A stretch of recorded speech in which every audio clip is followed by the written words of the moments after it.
Dollar එක දැන් සාපේක්ෂව රුපියලත් එක්ක අධි ප්‍රමාණයක් වීගෙන යනවා. ඒතෙක් තුර කියලා තිබ්බේ උද්දමනය කියන්නේ ආණ්ඩුව සල්ලි අච්චු ගන්න නිසා උද්දමනය වැඩි වුණා කියලා.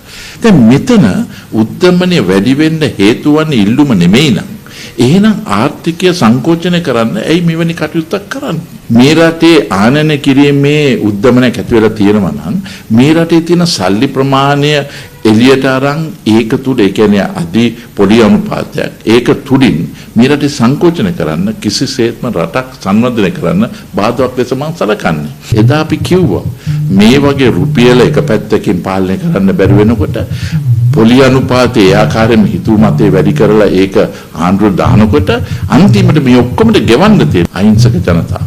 අපි මේ ශාස්ත්‍රකාරයෝ වෙන්න ඕනේ නැහැ.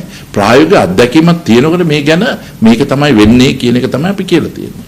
මතක තියාගන්න හැම රුපියල හැම පොලි අනුපාතයක් 1% වැඩි වෙනවා කියන්නේ බිලියන් 300ක උපරිම මට්ටමට හෝ අවම මට්ටමට රෝලෝව මේ අවුරුද්දේ බිලියන් 200ක් 225ක් විතර වැඩි වෙනවා.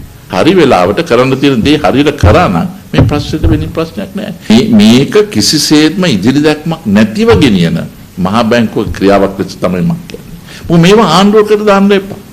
ඉතින් මේකෙන් අර වෙසක් වල දැන් තියෙනවා වගේ අර ඔලුබක්ක නටනවා අන්න ඒ වගේ සෙල්ලමක් නෙමෙයි කරන්න හදන්නේ. මේ කියන දේ විශ්වාස කරන්න කියලා කියන දෙයක් තමයි තියෙන්නේ. නමුත් ඉල්ලුම අනුව සැපයීමක් නැති එක තමයි මේකේ හරි ප්‍රශ්නේ.